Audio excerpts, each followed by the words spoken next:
Occasion ఏదైనా location ఎక్కడైనా తెలుగువారి వేడుక అంటే ఆలివ్ మిఠాయి ఉండాల్సిందే. ప్రస్తుతం మనతో పాటు లైవ్ కాల్లో అందుబాటులో ఉన్నారు ఆంధ్రప్రదేశ్ డిప్యూటీ స్పీకర్ రఘురామకృష్ణరాజు గారు. ఒక్కసారి ఆపరేషన్ సింధూర్ పై ఆయన ఏం చెప్తారో చూద్దాం. నమస్తే సార్. నమస్తే నిర్భవం గారు. సార్, ఆపరేషన్ సింధూర్ ఇది రాబోయే రోజుల్లో పిఓకేని కూడా మనం స్వాధీనం చేసుకోవడానికి ఉపయోగపడే రీతిలో ఉండబోతుంది అని కొంతమంది మాట్లాడుతున్నారు. కొంతమంది ఏమో లేదు, రేపు పాకిస్తాన్ ఎలా రియాక్ట్ అవుతుంది అనే దాన్ని బట్టి మన నెక్స్ట్ చర్యలు ఉంటాయి అని చెప్పి మాట్లాడుతూ ఉన్నారు. మీరేమనుకుంటున్నారు సార్? ఇప్పుడు ఎవరైతే అక్కడ పబ్లిక్ ఉన్నారో ఆ పబ్లిక్ కి అంటే చాలా మంది చనిపోయారు అమాయకులు పెహల్గాంలో, వాళ్ళ నుదుట సింధూరాన్ని తీసినందుకే ఆపరేషన్ సింధూర్ అనే పేరు పెట్టామని చెప్పేసి మన ఆర్మీ కూడా అనౌన్స్ చేసింది. అవును, అది డెఫినెట్ గా చాలా యాప్ట్ టైటిల్. అది మోడీ గారు ఆయన ప్రత్యేక శ్రద్ధ తీసుకుని ఆపరేషన్ కి వెళ్లే ముందు ఆ పేరుతో ఆపరేషన్ స్టార్ట్ చేయటం కూడా అది కరెక్ట్ స్టెప్. రిటాలియేషన్ స్టెప్ లో మా భారత స్త్రీల మాంగళ్యాలని మీరు దోచారు. సో కాబట్టి దానికి ఆపరేషన్ సింధూర్ పేరుతోనే ఆ ఉగ్రవాదానికి తెరపెట్టాలనుకోవటం అనేది అద్భుతమైన ఆలోచన, అంతకు మించి ఆచరణ. ఒకే రాత్రి 1:40 మరి ఒకేసారి 9 స్థావరాల మీద గురి తప్పకుండా, అంటే వేరే సివిలియన్స్ కి ఇబ్బంది లేకుండా, పాకిస్తాన్ సైనికుల్ని సంబంధం లేకుండా లష్కరే తోబా, జైషే మొహమ్మద్ ఈ వీళ్ళ స్థావరాలని గురి చూసి కొట్టడం అనేది నిజంగా భారత పౌరులందరికీ కూడా ఇది గర్వకారణం. మరి ఎన్నో దశాబ్దాలుగా ఈ న్యూసెన్స్ రోజు రోజుకి మరి 350 మంది సివిలియన్స్, పార్లమెంట్ మీద దాడి, 600 మంది పైగా సైనికులు, ఎన్నో వేల మంది క్షతగాత్రులు అయ్యారు ఈ కేవలం ఈ పాకిస్తాన్ సపోర్ట్ చేస్తున్న ఈ ఉగ్రవాదుల ముసుగులో. సో ఇంకా వాళ్ళేమో మేము కూడా ఉగ్రవాదానికి సఫర్ అవుతున్నామని ఎన్ని మాయ మాటలు పాకిస్తాన్ చెప్పినప్పటికీ అది నమ్మే అంత వెరివేదాలు ఎవరూ లేరు.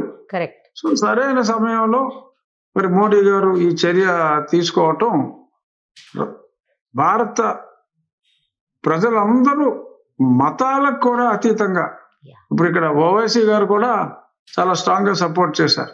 ఇంకా దాడులు తీవ్రంగా ఉండాలి, మళ్ళీ వాళ్ళు ఇటు చూసే సాహసం కూడా చేయడానికి వీలు లేకుండా ఉండాలి అని చెప్పి మరి ఆయన చెప్పారు. సో ఇది మతాలకు కూడా అతీతంగా కూడా భారతీయులందరూనే సంఘటితమై నరేంద్ర మోడీ గారికి, భారత సైన్యానికి వాళ్ళ సంపూర్ణ మద్దతు తెలియజేయటం అత్యంత సంతోషకరమైన విషయం. ఎందుకంటే ప్రతి దాంట్లో ఎవడో ఒకడు ఏదో కామెంట్ చేస్తూ ఉంటాడు. ఇప్పుడు ఎవడో కూడా కాంగ్రెస్ పార్టీయే కాదు, ఇంకా ఏ ముస్లిం లీగ్ పార్టీలు కాదు, అన్ని పార్టీలు కూడా ముక్త కంఠంతో ఈ చర్యని సమర్థించినాయి. ఎందుకంటే చర్చలతో కొన్ని పరిష్కారం కావు. ఏదన్నా మన ఇది మా కెపాసిటీ ఇదని ప్రూవ్ చేసిన తర్వాత చర్చలు కావాలంటే చర్చించుకోవచ్చు. సో డెఫినెట్ గా మీరు ఇందాక అన్నట్టు ఆ పిఓకే వల్లనే ఈ సమస్యలన్నీ కూడా వస్తున్నాయి. కాబట్టి ఆ పిఓకేకి శాశ్వతంగా ఒక పరిష్కారం చూసేస్తాయి. ఎందుకంటే ఈ ఉగ్రవాద సంస్థలు పేరుకి ఎలా ఏర్పడినాయి అంటే ఆ POK are including not only POK, Jammu and Kashmir ను కూడా వాళ్ళు పాకిస్తాన్ లో కలిపేస్తాం కోసం ఈ సంస్థలు స్థాపించేమన్నారు. ఆ సంస్థల్ని సమూలంగా కూకటి వేళ్లతో పెకలించవలసిన బాధ్యత ప్రపంచ దేశాల మీద కూడా ఉంది. సో పిఓకే ఖచ్చితంగా భారతదేశాందే, దాని పేరే పాక్ ఆక్యుపైడ్ కాశ్మీర్.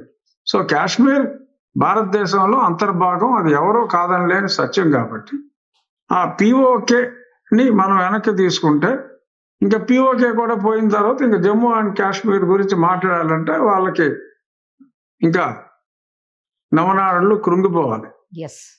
సో ఈ స్టెప్ తో వాళ్ళ సంస్థలు, వాళ్ళ నాయకులు, వాళ్ళ అనుచరులు అందరినీ కూడా ఒకేసారి తుదముట్టించేస్తే నిరుపమ గారు ఇది మనం ప్రశాంతంగా ఊపిరి పీల్చుకోవచ్చు. కరెక్ట్ చెప్పారు. ఒక సినీ గేయ రచయిత చెప్తాడు సార్, ధర్మం నిలవని చోట తప్పదు కత్తుల వేట అని. అవును, చేయలేం. ఎంతవరకు చూస్తూ సంయమనం పాటిస్తూ పోతారు సార్ ఎవరైనా?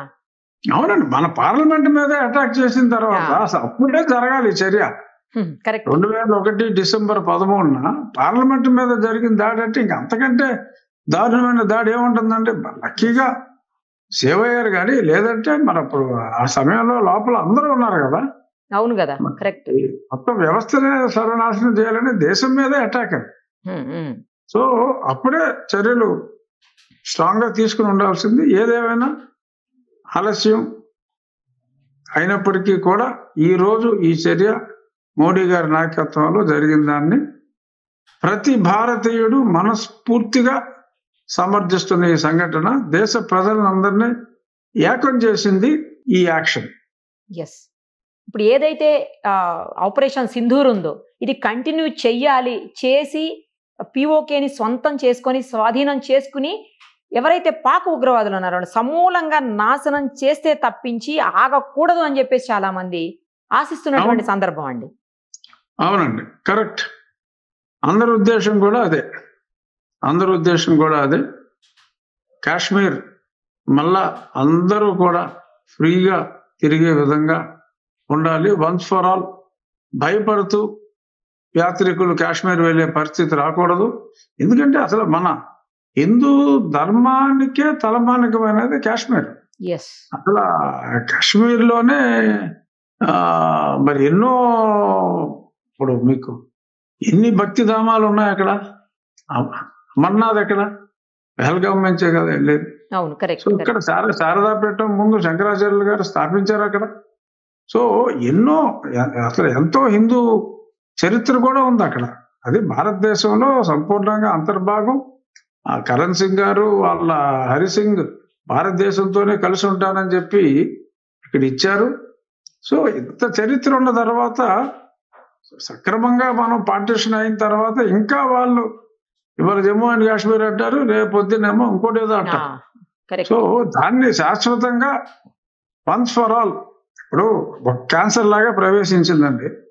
సో ఈ దశలోనే మనం ఆ క్యాన్సర్ని ఎలా అయితే డాక్టర్లు అరికడతారో ఆ రకంగా మోడీ గారిని సర్జన్ అని మనం అనుకోవాలి. ఆ టెర్రరిజం, పాకిస్తాన్ టెర్రరిజం అనే దాన్ని ఈ సర్జన్ నరేంద్ర మోడీ గారు శాశ్వతంగా దాన్ని కట్ చేసి పడేయాలి. కేవలం 25 నిమిషాల్లో సైనిక స్థావరాల మీద దాడులు చేసి మన సత్తా ఏంటో చూపించగలిగామండి. అవును, మనకే తెలియని మన సత్తా ఏంటి. పాకిస్తాన్ ఇలా చేస్తా ఉంటే ఎందుకు ఇలా ఖాళీగా కూర్చుంటారా? ఏంటి మన కెపాసిటీ లేదా? ఇన్ని లక్షల కోట్లు డిఫెన్స్ బడ్జెట్ పెడుతున్నాం, ఎందుకు ఇంత ఎలాగా కవ్వించినా కూడా ఆ మాత్రం చేతగానితనంగా మనం ఉంటూ అవసరమా? మరి దానికి ఇన్ని లక్షల కోట్లు ఖర్చు అవసరమా అని కూడా మరి ఈ కొద్ది రోజులు జనం భావించారు. సో దానికి సరైన సమాధానం నరేంద్ర మోడీ గారు ధీటుగా ఇచ్చారు. ఇప్పుడు ఇది చూసైనా ఇక ఉగ్రవాద చర్యలకి అంతం అయ్యే అవకాశాలు ఏమన్నా కనిపిస్తున్నాయి సార్? ఇలాంటి వాటిని చూసి మళ్ళీ రేపొద్దున ఎలా రియాక్ట్ అవుతుంది పాకిస్తాన్, దాన్ని బట్టి మన చర్యలు ఉంటాయని అంటున్నారు కదా. పాకిస్తాన్ ఎలా రియాక్ట్ అయినా పట్టించుకునే వాళ్ళు ఎవరు ఉంటారు? అది వాళ్ళ కర్మ అంతే. భోగాలము దాపురించిన వాడు దీప నిర్మాణ గంధము అరుంధతిని మిత్రవాక్యము వినడు కనడు మూర్ఖనుడు అని, అలాగా వాళ్ళు రియలైజ్ అవ్వకపోతే అది వాళ్ళ కర్మ, దానికి ఇంకా ఎవరు ఏం చేయలేరు. మరి అంత మూర్ఖంగా వాళ్ళు వెళ్ళరని నేను అనుకుంటున్నాను. ఎందుకంటే ఇప్పటికే కొంతమంది ఎంపీలు యుద్ధం అంటూ వస్తే అసలు మేము ఊరు వెళ్ళిపోతాం రా బాబు, లండన్ వెళ్ళిపోతాం అని కూడా కొంతమంది ఎంపీలు ప్రైమ్ మినిస్టర్ బంకర్ లోకి వెళ్ళిపోతాడు. ఏం చేయగలరు? భారతదేశాన్ని తట్టుకునే అంత శక్తి లేదు. ప్రపంచ దేశాలన్నీ మూకుమ్మడిగా టెర్రరిజంకు వ్యతిరేకంగా పోరాడుతున్నాయి. పాకిస్తాన్ ఎన్ని అబద్ధాలు ఆడినా కూడా అది పక్కా టెర్రరిస్ట్ సెంటర్ గా మారిపోయింది అనేది ప్రపంచం అంతా తెలుసు. సో ఏదో కలబొల్లి కౌడలు చెప్తే అది ఊరుకునే స్థితిలో లేదు. ఇప్పుడు మరి గతంలో మీరు సద్దాం హుస్సేన్ చూసినప్పుడు మరి అమెరికా దాడి చేయవలసి వచ్చింది. అలాగే మరి ఒసామా బిన్ లాడెన్ కూడా మరి అతను పాకిస్తాన్ లోనే ఉన్నాడు, పాకిస్తానే అతనికి ఆశ్రయం ఇచ్చింది. చివరికి అమెరికా అర్ధరాత్రి దాడిలో సమూలంగా ఒసామా బిన్ లాడెన్ ఎంపైర్ అంతా తీసివేయాల్సి వచ్చింది. మరి అమెరికా పాకిస్తాన్ మీద మరి ఒసామా బిన్ లాడెన్ కోసం దాడి చేసినప్పుడు ప్రపంచ దేశాలన్నీ హర్షించినాయి కదా. అలాగే ఇప్పుడు కూడా ప్రజలందరూ కూడా అప్పుడు అమెరికాని ఎలా హర్షించారో ఇప్పుడు భారతదేశాన్ని నరేంద్ర మోడీ గారిని కూడా అందరూ మెచ్చుకుంటున్నారు. టెర్రరిజం ఎవరు ఏ ప్రపంచ దేశం కూడా సపోర్ట్ చేయదు, చేయకూడదు. సో మరి అటువంటి టెర్రరిజంతో ఇలా చేస్తున్నారు. సో వాళ్ళు టెర్రరిస్టుల కోసం, టెర్రరిస్టుల మీద చేసిన అటాక్కి మేము భారతదేశం మీదుగా వస్తామంటే మరి ఇంకా తప్పదు.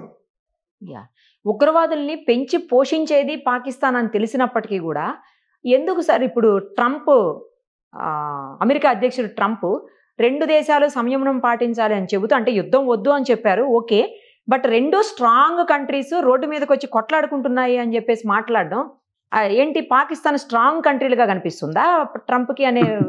అసలు ఎలా అర్థం చేసుకోవాలి సార్? ఆయనకు తెలుసు ఉగ్రవాదాన్ని పెంచి పోషిస్తున్న దేశం అని తెలుసు, అలా మాట్లాడడం ఏంటో అర్థం కాని పరిస్థితి ఈరోజు. అదే పెంచు, అదే అదే అమెరికా కదా మరి ఒసామా బిన్ లాడెన్ మరి ఇప్పుడు అక్కడ twin towers Osama bin Laden కొట్టేశాడనే కదా అమెరికా కోపం వచ్చి అక్కడికి వెళ్ళి కొట్టేసింది. అవును, మరి అప్పుడు ఎందుకు వెళ్ళి కొట్టాడు అప్పుడు అమెరికా ప్రెసిడెంట్? సో ఇది అంతే, మన పార్లమెంట్ మీద దాడి చేసి ఇప్పుడు పెహల్గాంలో అంతమందిని చంపేసిన తర్వాత వాళ్ళ టెర్రరిస్టుల మీద దాడి చేస్తారు. టెర్రరిస్టులు ఉండేది పాకిస్తాన్ కాబట్టి పాకిస్తాన్ భూభాగం మీదే టెర్రరిస్ట్ ఉన్నప్పుడు ఆ భూభాగం మీదే కొట్టాలి కదా. ఇంకెక్కడ కొడతారు? అమెరికాలో కొడతారా? పాకిస్తాన్లో వాళ్ళ స్థావరం ఏర్పాటు చేసుకున్నప్పుడు పాకిస్తాన్లోనే కొడతారు. సో సంయమనం పాటించాలి అని చెప్పి ఎక్కడో దూరంగా కూర్చున్న ట్రంప్ చెప్పడం తేలికే. అదే కదా. మరి అదే సంయమనం అమెరికాలో మరి Osama bin Laden twin towers కూల్చినప్పుడు కూడా ఉండాలి కదా. అవును, మరి లేదే. సో కాబట్టి ఆయన ట్రంప్ని ఎవరో సీరియస్ గా తీసుకోలేదు. అంటే అమెరికా చాలా స్ట్రాంగెస్ట్ కంట్రీగా అన్ని రకాలుగా భావిస్తారు కదా సార్ అందరూను. అలాంటి కంట్రీ మనకి సపోర్ట్ చేయాల్సింది పోయి అదేంటి అసలు 2 స్ట్రాంగ్ కంట్రీలు అంటే చైనా ఎలాగో సపోర్ట్ చేస్తుందో మనకు తెలుసు, పాకిస్తాన్ కూడా స్ట్రాంగ్ కంట్రీ అని ఈయన చెప్పడం ఏంటో అసలు హాస్యాస్పదంగా ఉంది. అంటే ట్రంప్ గారు మాట్లాడింది మధ్యకాలంలో హాస్యాస్పదంగా ఏది లేదండి. అది కూడా నిజమేలే సార్. ఆయనకి బేసిక్ గా సెన్స్ ఆఫ్ హ్యూమర్ ఎక్కువ. సో అంచేత ఆయన సెన్స్ ఆఫ్ హ్యూమర్ ని ఆ హ్యూమర్ యాంగిల్ లోనే తీసుకోవాలి కానీ అంత సీరియస్ యాంగిల్ గా తీసుకుని మనం పెద్ద చర్చించక్కర్లేదు అనుకుంటున్నా. అంటే ఇప్పుడు అమెరికాకి అధ్యక్షుడు కదా సార్, తప్పదు కదా మనం కూడా చూడాలిగా, మాటలు ఏం మాట్లాడుతున్నాడని చూస్తుంటాం. అమెరికాకి అధ్యక్షుడైన ఆయన ట్రంప్ కదా. సో రాబోయే రోజుల్లో పాకిస్తాన్కి ఇండియాకి మధ్య నిజంగానే డైరెక్ట్ వార్ వచ్చే అవకాశం ఉందనుకుంటున్నారా సార్, లేకపోతే దౌత్య సంబంధాలు? నేనైతే ఉండదని అనుకుంటున్నానండి. వాళ్ళు కూడా ఇంకా టెర్రరిజంకి వాళ్ళకి సపోర్ట్ కి స్వస్తి చెప్పి, ఎందుకంటే ఇప్పుడు ఆల్రెడీ చాలా అతి దీనావస్థలో ఉంది పాకిస్తాన్. సో కాబట్టి డెఫినెట్ గా నాయకులు అన్న వాళ్ళు వాళ్ళ రియల్ స్ట్రెంగ్త్ వాళ్ళకి తెలుసు కాబట్టి, భారతదేశం స్ట్రెంగ్త్ కూడా పైకి ఎన్ని డాంబికాలు మాట్లాడినా కూడా ఎలా ఉంటుందంటే, ఇప్పుడు పాకిస్తాన్ వాళ్ళు మాట్లాడేది అప్పుడు సద్దాం హుస్సేన్ వారు జరుగుతున్నప్పుడు ఏదో పిఆర్ చూసి అతను రోజు వచ్చి డబ్బులు కొడుతూ ఉండేవాడు. మేము పెట్టెల దొర కబుర్లన్నీ చెప్పేవాడు. కట్ చేస్తే 10 రోజులు అక్కడ ఏమీ లేదు, ఇంకా బంకర్లో దాక్కున్నాడు. సద్దాం హుస్సేన్ కూడా అందరూ ఎందుకంటే గొప్పవాడనే అనుకున్నారు. ఏమైంది చివరికి? వాళ్ళ బతుకు బస్ స్టాండ్ అయిపోయాడు. సో పాకిస్తానీ అధ్యక్షుడికి తెలుసు కాబట్టి డెఫినెట్ గా పాపం ప్రజలు అన్యాయంగా బలవుతారు. పాకిస్తాన్ ప్రభుత్వ విధానం టెర్రరిస్టులు బలపరిచింది కానీ అక్కడ ప్రజలు అమాయకులే ఉంటారు 99%. సో వాళ్ళని బలి చేయటం వాళ్ళ నాయకుల లక్ష్యం కాదు. డెఫినెట్ గా యుద్ధం రాకుండానే ఈ టెర్రరిజాన్ని పూర్తిగా అంతం చేసి మనం పిఓకేని తీసుకోవడంతో ఇంకా కథ సుఖాంతం అవుతుంది అని నేను అనుకుంటున్నాను. రైట్ సార్, అలాగే ఆశిద్దాం తప్పకుండా. Thank you sir. Thank you so much. Suman టీవీలో మీ పర్సనల్ అండ్ బిజినెస్ ప్రమోషన్స్ కోసం కింది నెంబర్కి కాంటాక్ట్ చేయండి.